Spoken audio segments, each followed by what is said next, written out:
बोलेंगे कि आप तो सट्टा करते हो, सट्टा ही मेरा जल है, आप बोले, और हमको मना करते हो। मैं बोला डैडी सिगरेट पीते थे, हमको मना करते हो। राकेश झुनझुनवाला, जिन्हें लोग प्यार से भारत का वॉरेन बफेट कहते हैं, सिर्फ एक इन्वेस्टर नहीं थे, बल्कि एक ऐसा नाम थे जिसने लाखों नौजवानों को स्टॉक मार्केट की दुनिया में आने का हौसला दिया।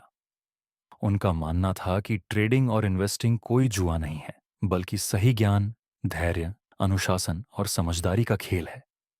वे हमेशा कहते थे कि पैसा बाजार से नहीं, बल्कि आपकी सोच से बनता है, और अगर सोच सही नहीं है तो कितना भी ज्ञान या पैसा हो, सफल होना मुश्किल है। ऐसे नए लोगों के लिए जिनको अब अच्छी सेविंग है जिनके हाथ, और शेयर बाजार में जाना ही चाहिए, उनके लिए आप एकदम एक बेबी स्टेप्स के तौर पर बताना चाहेंगे तो वो क्या सलाह होगी?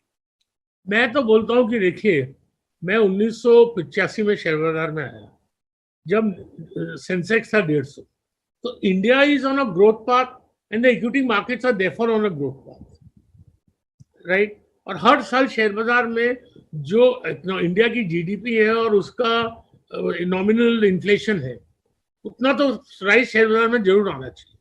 इनकम टैक्स में शेयर कंसेशन है, लॉन्ग टर्म कैपिटल गेन में टैक्स कम लगता है देन डेट। तो मेरे को लगता है, but stock market is a very, Sanjay, हर चीज लाइफ में अपने एटीट्यूड के बारे में सब चीज समझते हैं कि ये सट्टा बाजार है, ये कोई हॉर्स रेसिंग जैसा है। इसके बजाय ये एटीट्यूड ये होना चाहिए कि भाई डेट में अपने को पोस्ट टैक्स 4 से 6% मिलेगा, तो मुझे लगता है इक्विटी में अपने को पोस्ट डेट 12 से 15% का मिलेगा। और जो पीरियड ऑफ टाइम में 5% में मेरा पैसा डबल होगा 15 साल में, आप समझे ना, 12% में मेरा पैसा डबल होगा 6 साल में। तो अपने को ये एटीट्यूड से शेयर बाजार में निवेश करना चाहिए, मंथली इन्वेस्टमेंट प्लान्स लेने चाहिए, and because India and the Indian markets are constant uptrend, without trying to time the market, we should but put money into equity every month. यही मेरी सबको सलाह है। नए ट्रेडर्स के लिए उनकी सबसे पहली सलाह यही थी कि बाजार में आने से पहले खुद को तैयार करो, क्योंकि स्टॉक मार्केट वही जगह है जहां लोग सबसे तेज अमीर बनते हैं और सबसे तेज गरीब भी। इसलिए बिना तैयारी के कूदना समंदर में बिना तैराकी सीखे उतरने जैसा है। झुनझुनवाला मानते थे कि नए ट्रेडर्स को सबसे पहले बाजार को समझना चाहिए, न कि बाजार से पैसे कमाने की जल्दी करनी चाहिए। वे कहते थे कि स्टॉक मार्केट में पैसा कमाना आसान लग सकता है, लेकिन असल में यह एक मनोवैज्ञानिक युद्ध है जिसमें अपने ही डर, लालच और भावनाएं आपके खिलाफ खड़ी होती हैं। उन्होंने कई बार कहा कि नए ट्रेडर्स अक्सर एक गलती करते हैं। वे चार्ट से पहले भावनाओं को पढ़ने लगते हैं, यानी बिना अध्ययन किए किसी स्टॉक में कूद जाते हैं, सिर्फ इसलिए कि बाकी लोग कूद रहे हैं।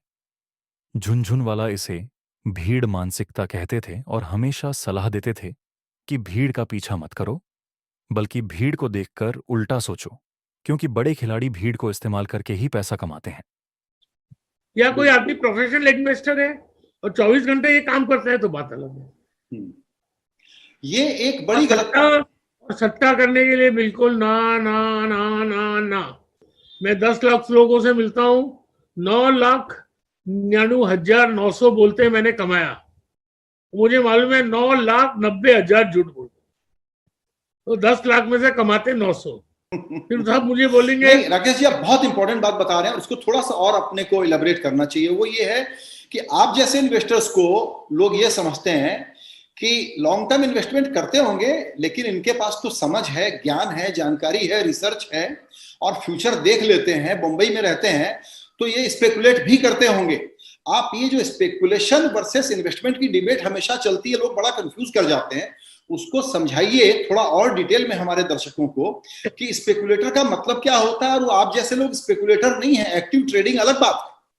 हम तो एक्टिव ट्रेडिंग करते हैं, क्यों नहीं स्पेकुलेटर? मैं तो स्पेकुलेटर हूं, मैं करता हूं स्पेकुलेशन, क्या है उसमें, क्या गलत है? लेकिन वो क्या है, वो 10 भगवान ने, किसको करना चाहिए? वो भगवान ने 10 लाख जो लोग करते हैं उसमें से 400-500 को ही वो स्किल दी। मैं नहीं बोल रहा हूं कि मैं कोई भगवान हूं या कुछ हूं, पर मैंने ट्रैक रिकॉर्ड रखा है।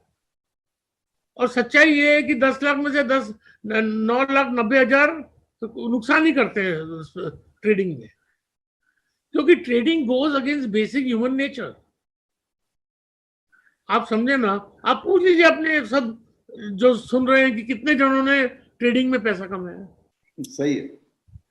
तो सच्चाई ये है कि the odds are against you. Very true. और आप समझते हो कि नहीं नहीं मैं तो होशियार हूं, मैं ट्रेडिंग में कमाऊंगा, तो करिए जरूर, मैं कम मना करूं। खाली मैं बोलना चाहता हूं that chances are against you. Very true. अब एक बात और बताएं, आपने बताया कि क्यों बाजार और ग्रोथ आपको हिंदुस्तान का बहुत अच्छा दिख रहा है। अभी एक आम धारणा बनी हुई है, और वो धारणा ये है कि शेयर बाजार में जो इस वक्त की तेजी है वो लीड कर रहे हैं बहुत लिमिटेड स्टॉक्स। तो अब बाजार में इतना स्टॉक ही नहीं है, इतने शेयर ही नहीं है जिसमें हम पैसा लगा सकें। ये बहुत ही पोलराइज्ड सा मार्केट हो गया है, and profits are getting concentrated in fewer hands. ऐसे में लोगों को जो लगता था कि पहले कुछ कंपनियां हैं, 100,000 कंपनियां, अब लगता है शायद दर्जन भर होंगी। इसको थोड़ा इलेबोरेट करिएगा। नहीं तो आप कौन बोलते जो कंपनियों में आपको लगता है कि कंसंट्रेशन नहीं है और वैल्यूएशन रीजनेबल है, अब लॉन्ग टर्म इन्वेस्टर आप ले। मैं तो जो सबसे बैटर्ड कंपनीज है, जो अनफैंसीड कंपनीज है, उनमें इन्वेस्ट कर रहा हूँ। ये वाला आर्ट सिखाइए। ये तो बुफे है, इसमें 3,000 6,000 डिशेज हैं, सब मत खाओ, जो है जो आपको पसंद है खाओ, ज्यादा मत खा लेना, बेहजमी हो जाएगी। और सबसे अच्छी चीज, जो फुल टाइम निवेशक नहीं है उसको म्यूचुअल फंड्स के थ्रू आने। तो नए लोगों को म्यूचुअल फंड के थ्रू आना चाहिए, जिनको थोड़ा बहुत अनुभव है वो डायरेक्ट इक्विटी में आए। तो नेक्स्ट सवाल ये है इन लोगों के लिए कि कैसे स्पॉट करें अपॉर्चुनिटीज को इस वक्त। भाई आप रिसर्च करो कौन सा अच्छा म्यूचुअल फंड है, आप समझे ना। और संजय, जस्ट लाइक मेडिसिन और engineering, even stock market investing is a full time profession, it can not be done part time. तो बोले मेरी नौकरी है या मेरा बिजनेस है और मैं साइड में खुद शेयर ढूंढूंगा और इन्वेस्ट करूंगा, और फिर मालूम है मुझे कब बेचना है, और मेरे दोस्त के कंपनी, फादर इन लॉ की कंपनी है और वो मैं ले लूं, वो सब भैया चलता नहीं है। It's a full time professional work, और फिर it's a process of learning. Rakesh Jhunjhunwala is still learning. I started my journey of learning in the stock market in 1975। 40 साल 45 साल बीत गए, मैंने बहुत कुछ सीखा है, लेकिन अभी भी सीख रहा हूं। तो ये जो गिरीश जी पूछ रहे हैं, ये बड़ा इंपॉर्टेंट कॉन्टेक्स्ट है सर इसका, क्योंकि अब हम लोग वर्क फ्रॉम होम मोड में हैं। जाहिर है कि बहुत लोगों की इनकम कम हुई होगी, तो लगता है कि शेयर बाजार में इन्वेस्टमेंट का टाइम है। तो आपकी सलाह बड़ी क्लियर है कि ये आइडियली फुल टाइम जॉब है, लेकिन जो लोग कुछ करते हुए करना चाहें, फिर उनको क्या ध्यान रखने का। वो तो यार संजय बहुत बहुत इंडिविजुअलिस्टिक बात तो बोल रहा है। अब कोई रिटायर्ड आदमी है, बट मैं खाली इतना बताऊंगा कि 40 साल हो गए मुझे, लेकिन फिर भी सीख रहा हूं मैं। तो ये कोई सिखा नहीं सकता, ये सीखना पड़ता है। तो ब्रॉडली स्पीकिंग सिखाना पड़ता है, you learn by trial and error.